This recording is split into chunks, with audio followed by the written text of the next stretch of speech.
Querido irmão, querida irmã, que Jesus, nosso Mestre, nos abençoe, que você esteja em paz no seu coração, neste início de mais um programa Espiritismo e Educação, pela Web Rádio Estação da Luz, transmitido de Natal, Rio Grande do Norte, para o Brasil e o mundo. Eu, Marcos Demário, e o nosso Ronaldo Gomes, falando do Rio de Janeiro, a cidade maravilhosa. E hoje nós temos um tema especial, porque vamos falar justamente da paz. Mas antes de darmos aqui o noticiário, antes de mostrarmos o que nós vamos fazer e como você pode participar, a saudação do nosso Ronaldo Gomes. Muita paz, saúde, gratidão por vocês, por todos nós e a Deus por estarmos aqui.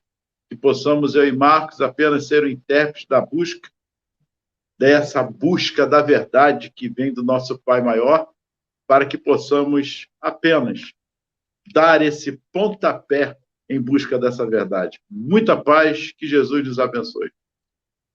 Lembrando a você que está nos assistindo que Espiritismo e Educação é feito ao vivo.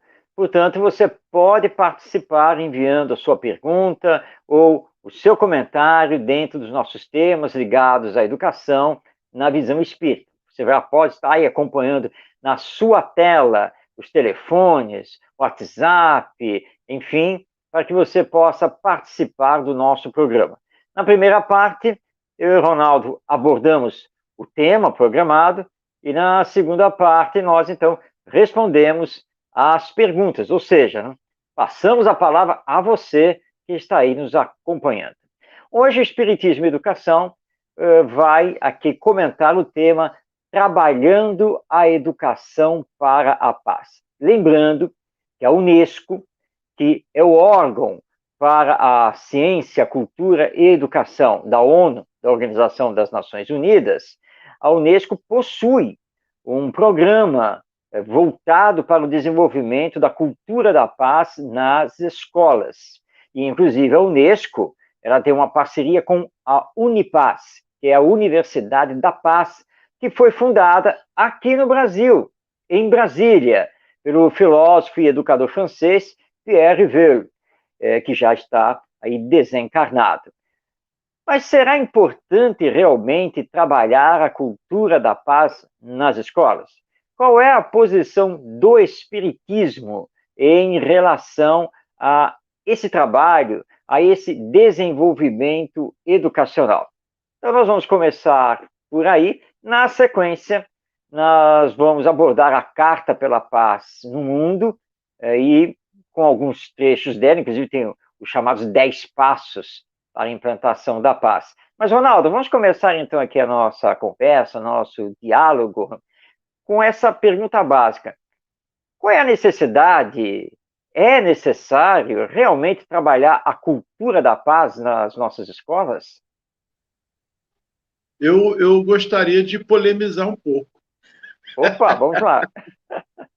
E a família fica onde nessa paz? É uma boa pergunta. Boa pergunta. Aí, a cultura da paz é para ser desenvolvida apenas nas escolas ou a cultura da paz tem que ser desenvolvida também na família? Ou somente nas famílias e deixa a escola de lado? Agora sou eu que estou polemizando. E aí?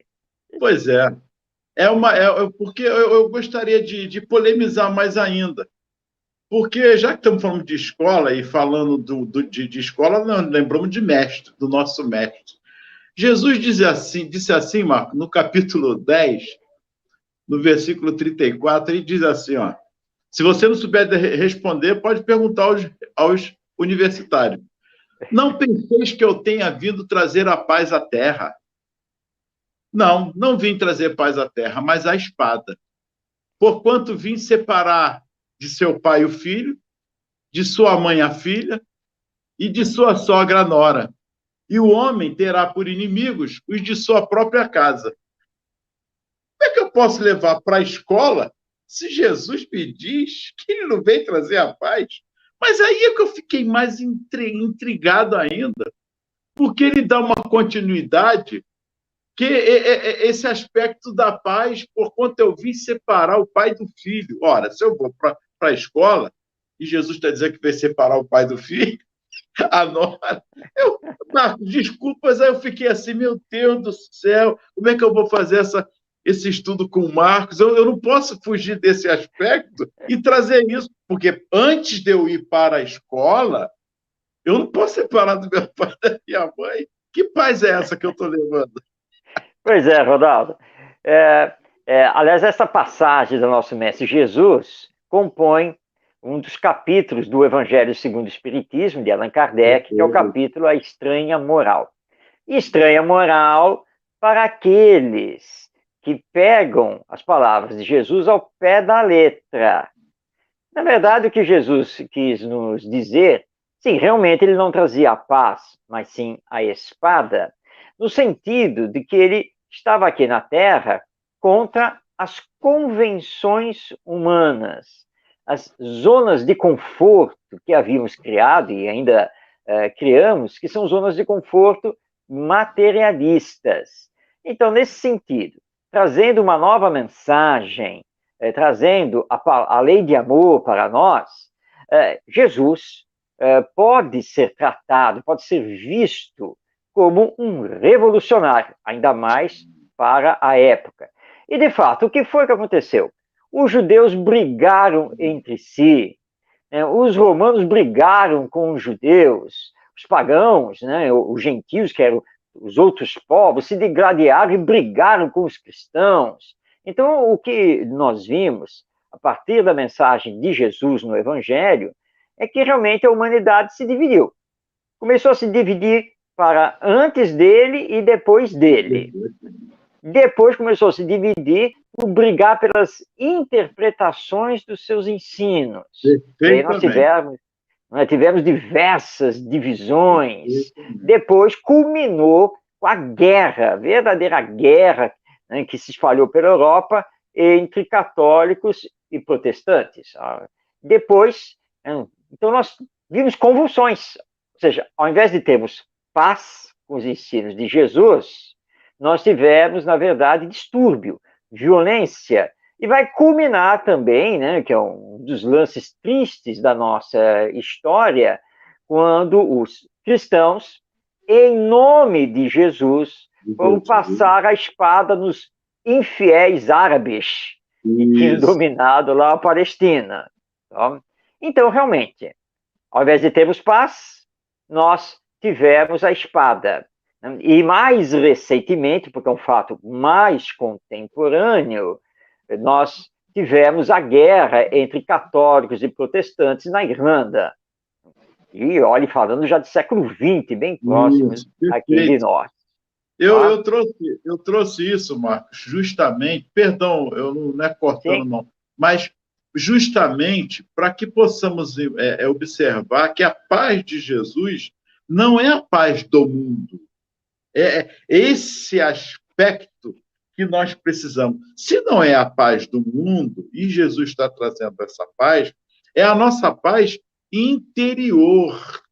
Ela passa por uma interiorização do que nós somos, numa individualização e mais à frente para a coletividade.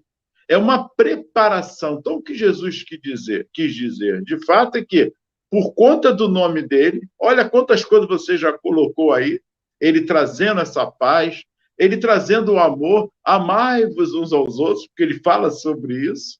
E ele, com Pedro, então, ele diz a Pedro, Pedro, não faça isso, embainhe tua espada, coloque sua espada de volta, não faça isso, ainda bem que estou contigo. Ele pega a orelha e reimplanta, olha que interessante, a orelha daquele soldado.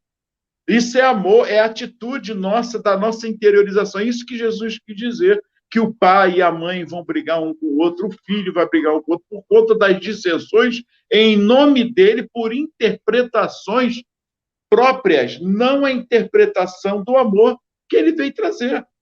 Então, para que eu possa ir nesse aspecto à escola, eu preciso fazer esse trabalho de entendimento comigo, com a minha família. Não é ser perfeito, nós estamos longe disso, mas, no mínimo possível, dar essa paz em nós, nessas transformações que nós estamos buscando até hoje e que Jesus preconizou com seu exemplo o tempo todo de amor. Mas você disse bem, por conta do nome dele, por conta dessa luz que ele trouxe do amor para a humanidade está se dividindo por interesses egoístas, por não compreender esse amor, achar que o amor é fazer a vontade do outro ou a minha vontade. Isso não é amor.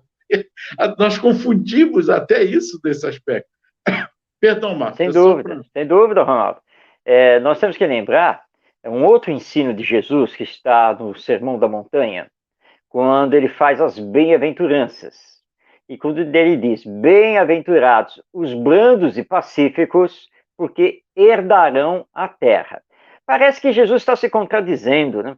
Porque no Sermão da Montanha ele diz que os brandos e pacíficos é que são bem-aventurados e que vão no futuro herdar o mundo terreno, e para depois dizer que ele não trouxe a paz, mas a espada. Mas é o que nós estamos colocando aqui. Jesus não se contradisse. O futuro do nosso planeta, da nossa humanidade, é estar, sim, sob o comando dos brandos, dos pacíficos, dos honestos, estar sob o comando daqueles que conseguem amar o seu próximo e fazer o bem. Disso nós não temos nenhuma dúvida quanto a isso. Mas até chegarmos nesse ponto, como você bem colocou, nós temos que combater o egoísmo. Esse é o nosso grande ponto. E é por egoísmo que até em nome de Jesus nós estamos aí nos digladiando. E temos que lembrar aqui também, Ronaldo, vamos colocar aqui o espiritismo. Nas décadas de 70, 1970, 1980, principalmente, com respingos ainda na década de 1990, nós tivemos aqui no Brasil, no movimento espírita, então eu estou aqui comentando um fato histórico, nós tivemos alguns grupos, com certeza bem intencionados, que utilizaram a imprensa espírita, os jornais e as revistas na época, e muitas vezes a tribuna espírita, para defender pontos de vista, para defender teses doutrinárias. Chegando a um ponto, e eu acompanhei esse período, sempre fui um leitor voraz das revistas e jornais, então eu acompanhei esse período e foi muito interessante, porque certa vez alguém comentou que tinha ouvido o programa de um pastor evangélico,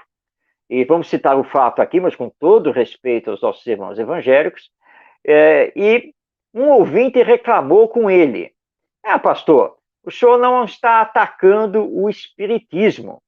E o pastor disse assim: meu irmão aqui, olha só, não preciso, não há nenhuma necessidade de atacar o espiritismo, porque essa doutrina já está com os dias contados, por culpa dos próprios adeptos. Olha, eu estou aqui em mãos com alguns jornais espíritas que eu coletei. Olha só, no artigo de fulano, ele faz um ataque veemente à instituição espírita tal. No jornal tal, o outro fulano ataca o outro fulano por causa disso e daquele. Então ele leu alguns artigos dos próprios jornais espíritas e concluiu assim: está vendo, meu irmão? Eu não preciso gastar o tempo do nosso programa, que é um programa do Senhor, para atacar o espiritismo. Porque os espíritas se atacam. Os espíritas não se entendem, eles brigam entre si. Então fiquemos tranquilos. Graças a Deus essa fase passou. Nós compreendemos, os companheiros compreenderam que realmente tinha que acabar com isso, porque é o problema do ponto de vista, do egoísmo, do orgulho. Aliás, é por isso, né, Ronaldo, que nós não conseguimos ter paz, nem na família, nem na escola e nem no mundo. Aí é que precisamos ver o que de fato nos une. E o que nos une? Primeiro ponto, somos seres humanos. Esse é o primeiro ponto. Se eu achar que eu sou de Marte ou que o outro é de Júpiter, já tem alguma coisa errada, porque nós estamos no mesmo momento, numa mesma situação, que é a escola ou na família, que os problemas só mudam de lugar. Eles vão sempre existirem. Mas nós estamos falando de seres humanos. E nós, como seres humanos, temos as nossas limitações, nosso livre-arbítrio, precisamos nos identificarmos do que nos fala mais em comum. Já falei o primeiro, que é nós somos seres humanos. O segundo, vivemos em família de fato. A família nossa particular e a grande família, que é a escola, que é a sociedade. E que o que mais em comum? A paz, esse amor. Mas como conquistar isso se não nos respeitarmos uns aos outros? E isso precisamos fazer de acordo com as reais necessidades, não minha, mas da coletividade. Enquanto nós estivermos pensando no individualismo apenas ou em parte dessa sociedade, estaremos o quê? Marginalizando. E essa margem, esse grupo que está à margem, estará se perdendo, estará o quê? Cada vez mais ficando à margem da sociedade. Então, a paz no mundo não se especifica a minha família ou a família do Marcos, não. Ela tem que ser exemplificada, ela tem que abranger um todo. Enquanto houver um ser humano passando fome, ou alguém na escola sendo rotulado, isso não é paz. Isso é egoísmo. Isso é indiferença. Isso é separativismo.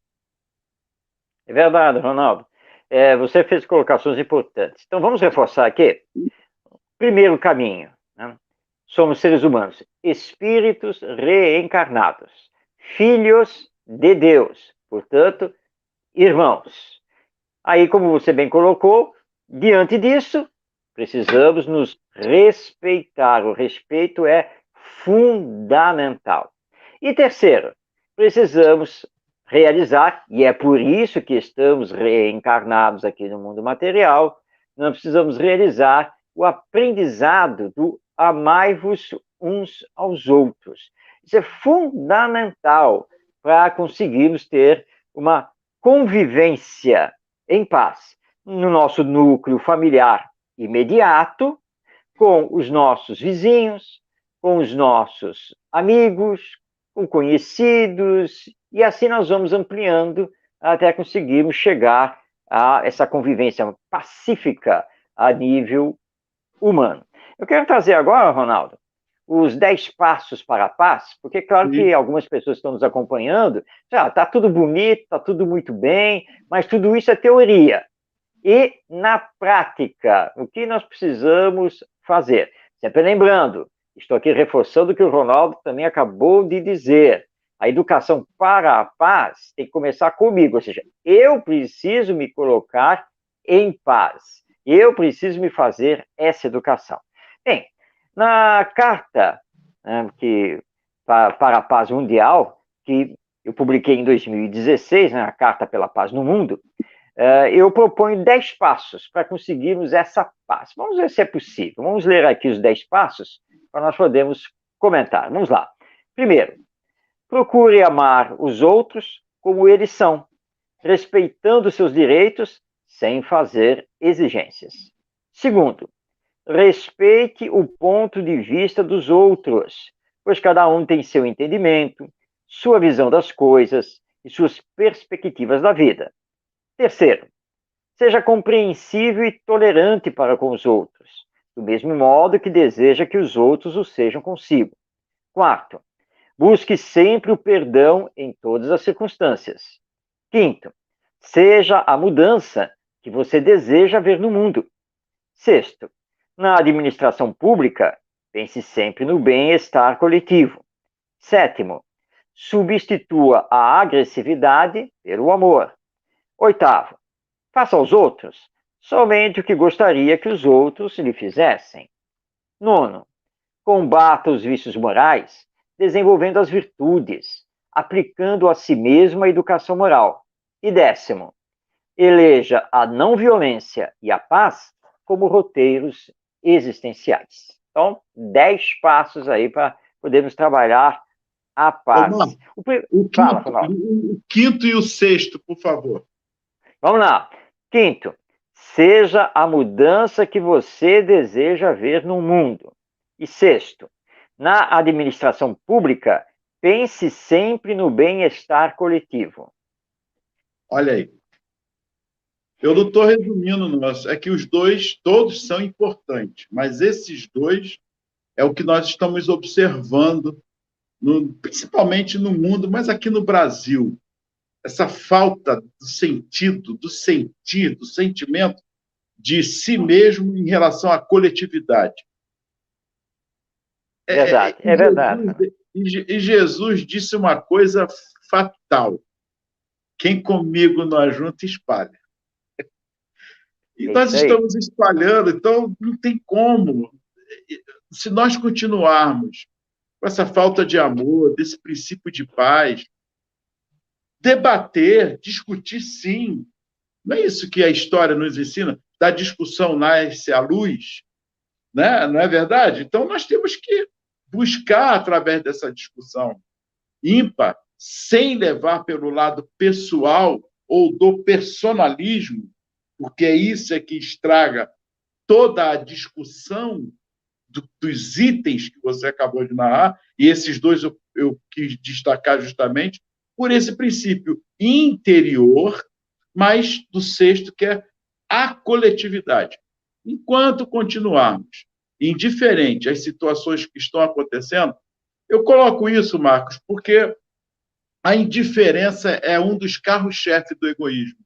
Enquanto eu tenho R$ 10 no bolso, ou 20, que se dane se você está passando fome, o problema é seu, eu tenho. Mas amanhã esses 20 também podem me fazer falta. Aí você vai estar com os 20 e vai dizer, agora o problema é seu. Porque nós não temos obrigação nenhuma de ajudar a ninguém. Nenhuma. Nenhuma. Mas também ninguém tem obrigação de me ajudar se amanhã eu estiver precisando. É esse o pensamento? Será que esse é o caminho para a busca da paz? Vamos cair, Pois, vamos errar várias vezes, mas me perdoe. O que nós estamos precisando hoje mais ainda, é esses dois aspectos, quinto e do sexto, todos eles. Mas esses dois me chamou muito mais a atenção. pois é. Nós precisamos entender que não é possível implantar a paz pela violência. É impossível, porque são completamente antagônicos, não tem como. Às vezes, não é, Ronaldo, nós ouvimos pessoas reclamando, né, da nossa sociedade, dos políticos, né, do governo, assim, e começa a dizer assim, pois é, tem que mudar tudo, porque não é possível mais continuar assim, o tempo passa, e fazendo sempre a mesma coisa. Sabe uma coisa? Tem que começar tudo de novo. A melhor coisa é destruir Brasília, colocar uma bomba atômica lá, para acabar com aquilo, e não sei, e começam, né? Nós, de vez em quando, estamos aí ouvindo esses pensamentos assim, radicais, mas espera um pouquinho, espera lá. Colocar uma bomba atômica em Brasília. Né? Bom, milhões de pessoas que moram lá vão morrer. Bom, pelo menos milhares. Milhares, né? Mas vem cá, isso vai mudar o quê? Isso é um ato de violência. Não é? Um ato de violência. Você está saindo matando todo mundo ali. Claro, você está justificando. Não, mas acontece que eles são bandidos, são corruptos, são desonestos, mas não todos. Não é? E a lei divina não funciona dessa maneira. É a mesma coisa, eu estava aqui lembrando, Ronaldo, uma vez conversando com os adolescentes, aliás, num evento, né, que nós dois estivemos juntos, e o garoto lá, o adolescente, falou, não, porque o único jeito de acabar com a violência aqui no Rio de Janeiro é matando todos os bandidos, todos os traficantes. E eu acabei intervindo e falei, mas vem cá, matar? Mas é claro, tio, porque aí só os bons vão ficar. Bom, pensando desse lado, tá. Mas vem cá, quando você casar, bom, se tiver filhos, vai, se um filho seu virar bandido, bom, aí eu vou lá e mato ele, certo? Ele virou um bandido, traficante, criminoso. Aí ele olhou para mim e disse assim, não, mas aí não pode, né, tio? Ué, por que não pode? Você não acabou de dizer que para não ter mais violência tem que matar todos os criminosos? Se o seu filho virou um criminoso, um bandido, eu tenho que ir lá e matá-lo. Está justificado. Não, tio, mas acontece que é meu filho. Aí, por acaso, os outros bandidos, criminosos, traficantes, não são também filhos de alguém?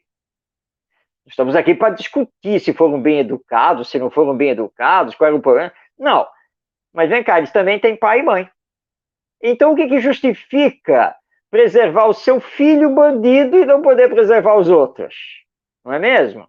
Agora, vem cá, uma outra pergunta. Você não está se transformando num assassino? Porque não importa se ele é bandido, criminoso, traficante, seja lá o que for, é um ser humano igual a você. Não é? Ou você acha que pelo fato dele ser um criminoso justifica que você cometa um assassinato de um ser humano? O problema Então é isso esse. não é, Ronaldo? Nós Nós temos estamos que fazer. respeitando as leis. Exato. E nós temos que fazer com que as pessoas pensem, raciocinem. Oh, para aí, calma ali, calma. Ah, você quer a paz, né? Aqui no Rio de Janeiro. Você não quer mais ser assaltado na rua. Você não quer mais ter bala perdida. E para isso você vai sair matando os outros, fazendo violência. Violência é incompatível com a paz. Não tem jeito. É a mesma coisa que um pai, não é, Ronaldo? Tá lá brigando com os filhos, que vivem se pegando. Fala, quer saber de uma coisa? Vocês vão aprender agora é na marra. E sai batendo em todos eles. Para eles aprenderem, né, que tem que se respeitar. Mas você está desrespeitando os seus filhos e usando de violência, que aliás é condenada pelo próprio Estatuto da Criança e do Adolescente. Então, nós vivemos nesses antagonismos, nesses paradoxos. Então, nós temos que lembrar, primeiro, seja você a mudança que você quer no mundo. Você quer paz? Seja pacífico. Você quer que os que estão na administração pública pensem nos outros? Comece você a pensar nos outros. É sempre assim, não é, Ronaldo? Porque nós temos a mania de confundir liberdade com libertinagem. Amor com pieguice, com manteguismo. Não é nada disso. O amor também é enérgico. O amor também tem a disciplina, tem os limites. Não vamos confundir. Então, tem algo errado nesse procedimento, que, infelizmente, vem as deturpações e o que nós observamos, principalmente na escola. Se você é um professor, ame seus alunos de fato. Ele tem a família, não seja tio ou tia deles, seja professor ou educador, como queira chamar, mas não seja diferente dentro da escola. É fazer a diferença dentro de um processo de tratamento no espaço de convivência como seres humanos que nós somos. É isso. Isso aqui são princípios básicos de humanização, de civilização. E pronto, vamos errar, vamos acertar. Vou, através dessa moral que nós falamos, mostrar que eu, através do exemplo, poxa, errei muito hoje, Marcos, fiz tal coisa, espero que amanhã não vou fazer, vou ter que falar com a turma até, com todo mundo, e com a família, me desculpar, eu fiz uma coisa, não é nada demais, mas eu achei, para mim, que eu não devia ter feito aquilo. Isso é exemplo, isso é moral, é uma atitude que você está tendo de conduta para com o outro, porque você quer o mesmo para com você em relação ao que os outros façam. Ou seja, trazendo Jesus novamente para nós, porque o Espiritismo faz um resgate dos ensinos morais de Jesus. É urgente nós aprendermos, dentro da cultura da paz, a fazermos ao outro somente aquilo que queremos que o outro nos faça. E é claro que nós queremos que os outros nos façam sempre o bem. Portanto, nós precisamos fazer o bem para os outros. Na cultura da paz, nós precisamos, então, respeitar o outro na sua individualidade e como ele é.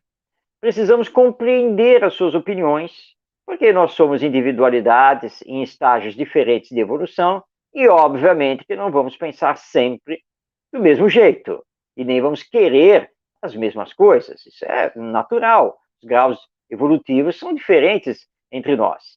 Para cada encarnação, nós assumimos uma determinada personalidade, trazendo as nossas ideias inatas, nossas tendências de caráter. Então, assim como eu não quero que os outros fiquem pegando no meu pé, e me exijam que eu me corrija nisso e naquilo o tempo todo, eu também preciso respeitá-los, senão ficando pegando no pé deles o tempo todo e fazendo exigências que, na verdade, desrespeitam a própria pessoa. E vamos lembrar aqui, se você não cultiva a paz íntima, se você não é a transformação que deseja no mundo, se você está deixando o tempo passar e se mantendo no egoísmo, no orgulho, na indiferença, lembremos que vamos responder por isso depois da morte, na vida futura que nos espera no retorno ao mundo espiritual. E não adianta ficar só orando também. Todo dia eu peço a Deus para que nós tenhamos paz no mundo. Mas depois que você encerra aí a sua oração, você briga com a vizinha, discute em casa, e não sei o quê, sabe? Gente, então não é possível. Você tem que ser a transformação que você deseja. E quem fala isso, além da própria doutrina espírita de Jesus, mas Gandhi, Dalai Lama, Albert Einstein e tantos ícones da humanidade que vivem repetindo isso. Queremos a paz? Queremos o bem coletivo? Então nós precisamos individualmente ser a paz, pensar e trabalhar pelo bem coletivo. Esse é o caminho. Isso mesmo, nós devemos agir assim. O pior é que nós jogamos anátema. Lembra que Jesus falou? Olha os anátemas que nós jogamos. As fofocas, me disse, que isso também é perigoso. As intrigas sutis nas escolas, na família, na comunidade. Ou seja, temos que pensar no comum para todos. E a paz começa nesse processo de humanização. Primeiro passo. Nós não somos máquinas, somos seres humanos. Vamos às perguntas, Marcos? Vamos sim, vamos lá, estamos já no início da segunda parte, né? Vamos a elas. Temos perguntas aí, ó. Rejane, olha aí, Marcos. Essa pergunta é muito boa. Por que é tão difícil fazer um trabalho diferente na escola?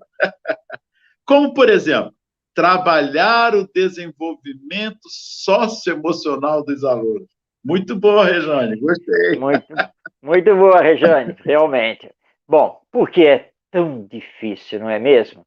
Bom, nós precisamos entender o seguinte, tá?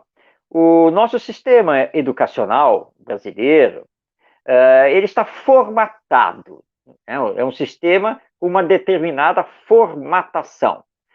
Então, nós temos desde a educação infantil, passando pelo ensino fundamental, ensino médio, chegando no ensino superior. E quando falamos desse sistema, onde então colocamos a escola no centro, a escola possui uma formatação que é feita então de salas de aula, professores que dão aula, coordenadores pedagógicos, direção escolar, né? É esse fluxo dentro desse sistema. As nossas faculdades de pedagogia formam naturalmente os professores e pedagogos para trabalhar dentro dessa formatação, nessa forma, dentro desse sistema. Ora, as décadas vão passando, então o que vai acontecendo? Isso vai se fortalecendo cada vez mais. E embora os resultados desse sistema não sejam os melhores e o sistema receba críticas e mais críticas ao longo das décadas, mas não muda. Não muda porque é uma questão de mudar as mentalidades. E em mudando as mentalidades, primeiramente mudar a filosofia de educação que rege o sistema. Então, o grande entrave que nós estamos encontrando hoje em dia, porque projetos pedagógicos muito bons e que fazem diferença, nós temos. E já deu um bom tempo. Mas por que a maioria das escolas não consegue sair dessa formatação, não consegue sair desse padrão? É porque nós criamos uma zona de conforto. E parte do professorado pensa, por causa da sua formação, que ele existe para ensinar. Ele, professor, ela, professora, existe para dar aula. Então não sabe fazer outra coisa diferente. e considera que outras questões, como o desenvolvimento socioemocional, seriam um problema, por exemplo, do psicopedagogo, do orientador educacional, do psicólogo, dos pais, né? Seria uma questão da família. Por quê? Porque a carga de trabalho dentro da escola para desenvolver os conteúdos das disciplinas curriculares já é uma carga enorme, que se junta com toda a burocracia de fazer provas, dar notas, fazer essas avaliações, seminários e não sei o quê, e o professor se vê realmente atolado. Nós temos casos aqui, aliás, semana passada, uma professora conversando comigo, trocando algumas ideias, e ela fez assim, pois é, porque olha só, eu tenho 5 turmas, um total de 125 alunos. Aí você já cai da cadeira, né? Ah, meu Deus! Coitado, coitado, como é que eu vou socorrer essa professora? Todos os dias, 5 turmas diferentes, 125 alunos na frente dela. Então é muito difícil mudar e conseguir o apoio de colegas e da própria gestão escolar. Mas, como lembrava aqui o grande educador brasileiro Rubem Alves, nós não podemos perder a esperança e temos que continuar a trabalhar e mostrar que é possível fazer diferente, transformar a sala de aula num espaço de aprendizagem coletiva, começar a parar de dar aula para permitir que os alunos trabalhem em grupo, façam pesquisas, debates. É de pouco em pouco. Você vai mostrando os bons resultados desse novo processo e, com isso, um e outro vai se aproximar e vai começar, então, também a fazer a mudança. Agora, é bem devagar, né? Não é fácil. Você não transforma um sistema da noite para o dia, nem do dia para a noite. Um sistema que, na verdade, ele vem desde lá o início do século XIX. Esse sistema dessa escola, desse jeito, né, de desenvolver a educação, que é só ensinar, hoje em dia seguindo, né, as apostilas, os livros didáticos. E não se enganem, não nos equivoquemos. Colocar tecnologia de ponta dentro das salas de aula não quer dizer estar fazendo uma transformação pedagógica.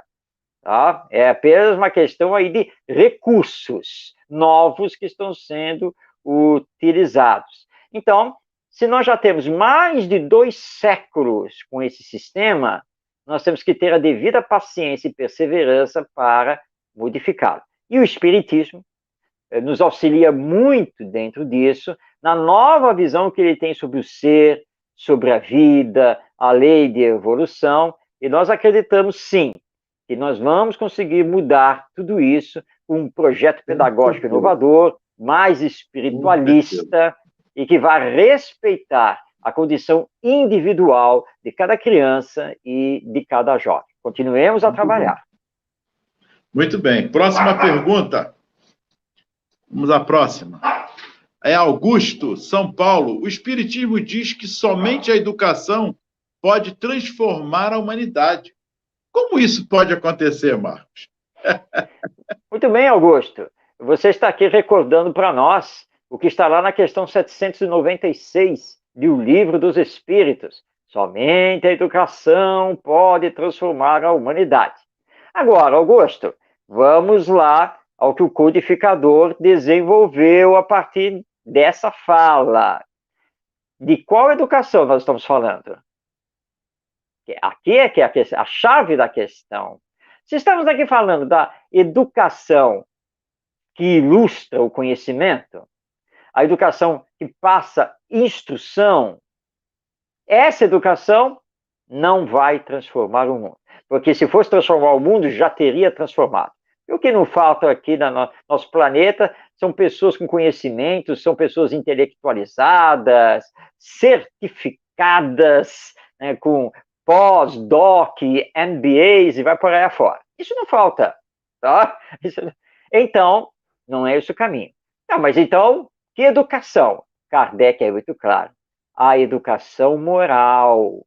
Essa vai transformar a humanidade. Mas o que é a educação moral? Educação moral é aquela que combate as más tendências do espírito e faz com que ele desenvolva bons hábitos. Essa é a educação moral, que é a arte de formar o caráter. Ah, mas onde eu encontro isso nas escolas? Infelizmente, não vai encontrar, com as suas exceções, obviamente. Tá? Mas, assim, no geral, não. Porque boa parte dos professores e pedagogos considera que isso tem que ser feito fora da escola e com um grande peso na família. Mas, não é, Ronaldo? Olha o problema aqui. Nós temos várias gerações que não receberam educação moral, que agora são pessoas adultas que formaram família e tiveram filhos. Como eu vou dar aos meus filhos aquilo que eu não tenho, porque eu nunca recebi, que é a educação moral? Então é urgente começarmos a desenvolver a educação moral. Uma educação moral que, obviamente, vai humanizar o ensino, vai espiritualizar todo o processo educacional. E aí voltamos ao espiritismo, porque o espiritismo nos abre as portas da imortalidade da alma e da vida futura, e da reencarnação. E aí muda tudo, né? Nossa, quer dizer, meu filho, meu aluno são espíritos reencarnados, têm vínculos comigo, todos eles trazem ideias inatas, tendências de caráter, e não adianta ele tirar nota 10 em matemática e 9,5 em língua portuguesa se ele não for honesto, se ele não for solidário. Então, nós temos que ter projetos pedagógicos que trabalhem a educação moral e que levem em conta o desenvolvimento atitudinal, comportamental das novas gerações. Porque não adianta ele ter o 10 em matemática, como dizia meu amigo Gerson Monteiro, 10 com louvor, lá em matemática e língua portuguesa, se ele tem 0,5 em comportamento. E o comportamento é mais importante, porque senão ele vai pegar toda a inteligência dele e o conhecimento que ele adquiriu e pode fazer o mal. Então, é a educação moral, não é, Ronaldo? Eu tive professores que fizeram a diferença, Marcos, sabe? Sim, sempre temos. Educação moral, dando o seu bom dia, algumas coisas, às vezes, se preocupando com o aluno nas suas dificuldades. Isso aí é uma educação também. Essa atitude do professor em nossas carências, às vezes até afetivo, da conversa sobre o mundo, sobre a história. E as disciplinas podem ajudar muito e ajudam nesse aspecto. A própria matemática, quando você faz a divisão, a multiplicação, a soma, a diminuição, mostrando o aspecto de como fazer isso, faz uma feirinha, eu levei o troco a mais, aí você já joga o lado da moral. Olha, a escola pode muito e muito. A próxima pergunta. Cláudia, depois de mais de 2.000 anos, ainda dá para acreditar no Evangelho? Olha! Excelente pergunta. Olha, realmente, Cláudia, se pensarmos, pararmos para pensar, já passaram mais de 2.000 anos, não aprendemos a nos amar, não somos brandos nem pacíficos, é violência, corrupção, desonestidade, guerras para tudo quanto é lado, fundamentalismos. Depois de 2.000 anos, acho que o Evangelho não conseguiu, não é mesmo? É o que parece, não é? Mas cuidado com as aparências. Aliás, tem o velho ditado popular: as aparências enganam. Calma. O processo de transformação íntima, ele é de fato demorado, porque não é fácil para nós. Para mim, para você, Cláudia, para o Ronaldo, para todos, não é fácil combater em mim o egoísmo, o orgulho, a indiferença, a vaidade, a insensibilidade, a luta pelo poder, o apego às coisas materiais. Porque nós estamos trazendo isso já de há muito tempo, mas Deus é bom e está sempre nos oportunizando uma nova chance, Ou seja, uma nova encarnação, com novas situações, para irmos realizando o nosso aprendizado. Agora, cuidado, não diga assim, não, mas olha só, desde que eu tive contato com o Evangelho, com o Espiritismo, graças a Deus, agora eu sou uma pessoa caridosa, não tenho mais problema com o egoísmo. Não fale isso. Nós ainda estamos num mundo de expiações e provas. Todos nós somos espíritos inferiores. E é claro que de vez em quando nós escorregamos na casca da banana do egoísmo e do orgulho. Claro que você já pode ter controlado isso num grau maior, mais intenso, né? Então hoje você já conseguiu adquirir maiores aspectos de virtuosidade. Mas esse trabalho íntimo continua. Jesus esteve aqui na Terra para nos trazer o Evangelho, mas sabendo perfeitamente que teríamos muito tempo pela frente para aprendê-lo. Tanto que depois ele passa para João uma visão de futuro, que é o Apocalipse. Apocalipse, aliás, significa livro da revelação, não é livro do juízo final, não. Então, na verdade, o que acontece? João tem a visão do futuro. E a visão do futuro que ele retrata lá no Apocalipse, que está no Novo Testamento, não é uma visão boa. Não é. Ele vê guerras, lutas fratricidas, ele faz toda uma descrição desse futuro humano, porque Jesus já sabia que isso ia acontecer.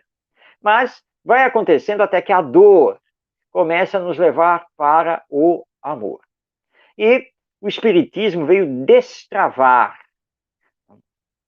o entendimento do Evangelho. Porque o Evangelho ficou meio nublado durante muito tempo. As interpretações não chegavam à população, ao povo de uma forma geral. Muitos interesses outros de poder macularam as lições do Evangelho. Mas hoje nós estamos resgatando, estamos trazendo de volta. É preciso perdoar 70 vezes 7 vezes, amar ao próximo como a si mesmo, ser brando e pacífico, ser a luz do mundo e o sal da terra. Nós estamos começando agora a repensar todos esses temas, até porque, isso é um fato, nós já não estamos mais suportando radicalizações, fanatismos, guerras, essa luta pelo poder, todo esse egoísmo, e já estamos clamando para termos uma sociedade mais honesta, mais ética. Tudo isso é a influência do Evangelho. Agora, tenhamos calma e façamos a nossa parte. Porque se você fizer a sua parte, pela força do seu exemplo, você consegue arrastar, levar os outros também a entender o Evangelho e a praticá-lo. Muito bem, Marcos. Próxima pergunta. Helena, como fazer com que meus 3 filhos se entendam como irmãos? Isso é difícil, hein, Marcos? É verdade, é verdade. Helena, olha só, eu vou até citar aqui o nosso Ronaldo Gomes, que o Ronaldo de vez em quando ele lembra assim, olha, não tem receita de bolo. Realmente, em educação, na educação dos seres humanos, não tem receita de bolo. Faz isso e o resultado é este. Bom, você tem 3 filhos. Portanto, 3 espíritos reencarnados. 3 individualidades que você não conhece o passado deles. Ou seja, o que os liga desde existências pretéritas e, claro, com ligações com você e também com o pai. Isso está oculto. Bom, o que se recomenda, então, em termos de educação moral? Primeira coisa, observe os 3 para ver as qualidades de cada um que apresentam espontaneamente e também os vícios de caráter que apresentam. Bom, por que é importante observar isso? Porque aí você vai saber como lidar com cada um, respeitando a individualidade de cada um, o ritmo de aprendizado de cada um e vendo o que precisa corrigir mais neste, não tanto naquele, o que precisa fortalecer mais no outro, não precisa tanto neste. Então, isso já é fundamental. Conhecer os filhos como espíritos reencarnados, com aquilo que eles estão trazendo. E também, um outro caminho que pode ser feito é sempre sentar com eles, olho no olho, conversar. Assim, momento de conversa, momento de diálogo em família. Vamos conversar. E para essa nossa conversa, vamos trazer Deus, o Pai. Olha só, nesta encarnação, vocês são meus filhos. Mas, na verdade, vocês e eu somos filhos de Deus. Portanto, ele é o nosso Pai. Vem cá. Como vocês são meus filhos, vocês são o quê? Irmãos.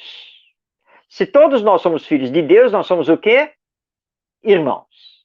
Ora, o que precisa acontecer entre irmãos? Mas não dê a resposta, porque agora é a hora de fazer eles falarem, eles pensarem, para tirar as conclusões de como deve ser a convivência entre irmãos. Mas acontece que isso é natural, as acusações vão acontecer. E você tem que ouvir as acusações entre eles de forma bem natural, tranquila, dando a palavra a cada um, inclusive para se defender do que o outro falou, e mostrando, então, que é preciso fazer a mediação de conflitos. Isso é importantíssimo na convivência familiar. Bom, nós temos um problema aqui, certo? Todo problema requer uma solução, porque enquanto não tiver uma solução, ele fica problema. Como nós vamos resolver isso? Como? Por exemplo, eu tenho aqui umas sobrinhas netas aqui, que ainda são pequenas. Uma vai fazer 4 anos, a outra tem 7, 6. Né? Então é natural, é muito natural que de vez em quando dê uma briga aí por causa dos brinquedos, não é? Ainda mais porque a menor, com seus 4 anos, está naquela fase de achar que tudo é dela. Tudo para mim.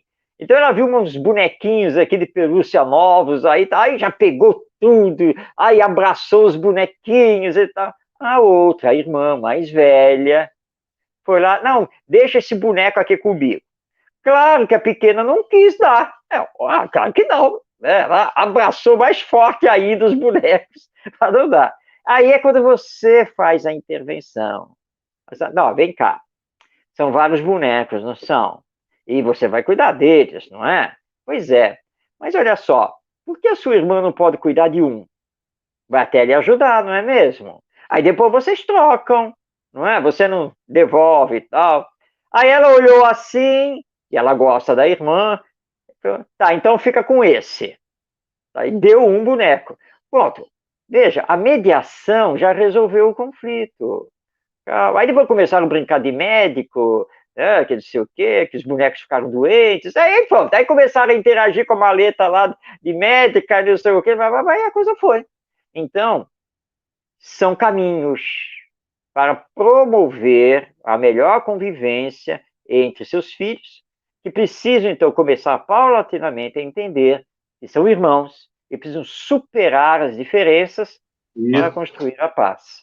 E, Marcos, você colocou bem aí, essa mediação ela tem que ser de imediato. Se você detectou naquele momento, não deixe passar. Porque esse deixa passar se torna uma bola de neve.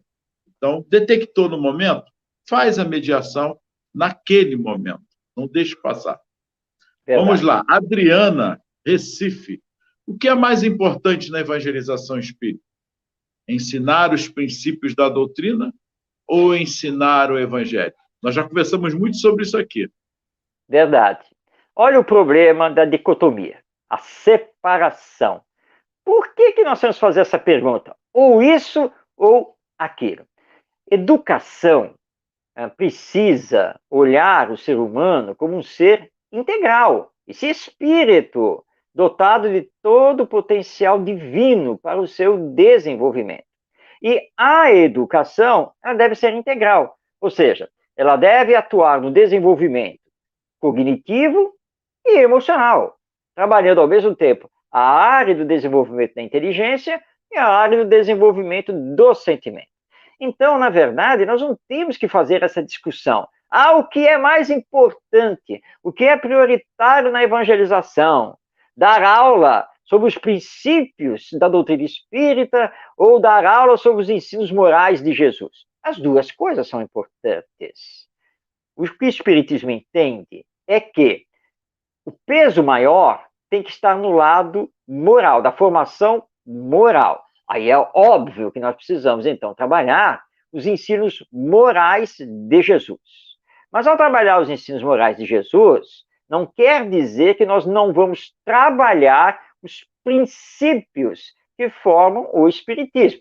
Não, porque nós estamos no Centro Espírita, é a atividade de evangelização espírita.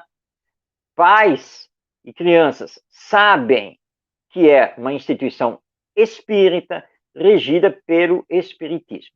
Mas qual é a finalidade maior do Espiritismo? Realizar a transformação moral da humanidade através da transformação moral dos indivíduos. Como vamos fazer essa transformação moral? Aplicando a educação moral, que tem que ter por base os ensinos morais de Jesus.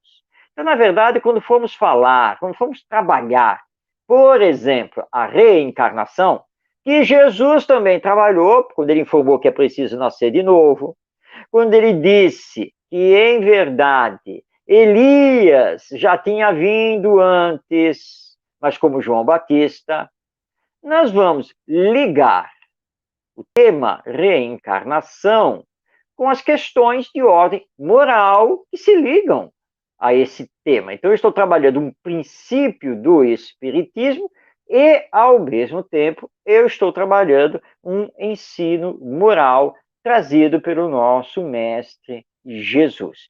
Nós precisamos, não é, Ronaldo, ter visão de totalidade, essa visão integral, tanto do processo educacional, quanto do próprio ser humano. É macro, exatamente. Tá? Então, não é para fazermos esse tipo de discussão, mas infelizmente acontece. E já tive casos de conhecer casas espíritas, ou em encontros, né, de evangelizadores, em que me foi colocado, não, porque como nós temos que respeitar, né, a origem, né, dessas crianças que às vezes vêm de famílias, né, de pais que não são espíritas, que até têm outra religião, então nós concluímos lá no centro que tem que evitar de falar do espiritismo na evangelização. Mas gente, nós estamos no centro espírita desenvolvendo evangelização espírita. A primeira coisa que tem que ser falado aos pais e responsáveis é que o ensino que vai ser dado, o trabalho educacional que vai ser desenvolvido, tem por base o espiritismo, mas que o objetivo não é fazer das crianças, nem deles os pais, espíritas, mas sim homens e mulheres de bem, mas que não tem como fugir de trabalhar, né, os princípios espíritas, mas que a grande prioridade é, de fato, o desenvolvimento moral, a formação do caráter. Como também nós não podemos ir para o outro lado, né? No 880. Olha, nós decidimos que se é evangelização espírita dentro do centro espírita, só tem que falar de espiritismo. Mas, por acaso, para falar de espiritismo, nós descartamos o evangelho? O evangelho não é uma das bases do espiritismo? Então, nós temos que conjugar as duas coisas, interrelacionar as duas coisas, porque espiritismo e evangelho não tem como se separar. Se fizermos essa separação, nós vamos cometer um erro que já cometemos na história da humanidade, quando a Igreja Católica tirou o evangelho do povo. Então, não cometamos esse erro. As duas coisas são importantes, mas levando sempre para essa questão da formação do caráter, que isso que é o mais importante. Muito bem, Marcos. Chegamos ao final. Pois é, Ronaldo, olha só, né? Mais uma vez, né? O nosso Tavares, na técnica, ele não conseguiu achar um aplicativo, um programa para segurar o relógio, não é mesmo? Isso é impressionante. Bom, é muito oportuno hoje esse tema e que possamos não nos esquecermos de que É através de nós mesmos, no trabalho interior, na nossa própria transformação, e aí passa para a coletividade, que iremos transformar, levar a paz, primeiro dentro de nós, para o outro. Mas a paz que estamos falando é a transformação de fato nossa, extirpando de vez o egoísmo, trabalhando mais esse amor pela coletividade, pela humanização de fato. Não podemos nos esquecermos disso. Jesus é o nosso maior exemplo. Boa noite aí a todos. Gratidão a todos pelo carinho de sempre por estar aqui. Que Jesus os abençoe, nos abençoe e gratidão. E tenhamos paciência, tranquilidade diante desses momentos de conturbação que estamos passando, não apenas na sociedade brasileira, mas na sociedade mundial. As crises existem justamente para que nós tenhamos novos ganhos, novas conquistas, novos aprendizados. E quando se trata de uma crise moral, que é o caso, isso indica que nós vamos começar a mudar os rumos, a fazer as transformações necessárias. Confiemos em Deus, nosso Pai. Jesus, nosso mestre e governador, eles não nos desamparam, mas façamos a nossa parte. Eu preciso me pacificar, eu preciso me moralizar para pacificar e moralizar os outros e a sociedade humana como um todo. Trabalhemos isso e que possamos ter um novo encontro na próxima segunda-feira, 8h30 da noite, pela web rádio Estação da Luz. Eu, Marcos Demário e Ronaldo Gomes, esperando você para mais um Espiritismo e Educação. Um grande abraço, Muita paz paz. em seu coração. Gratidão.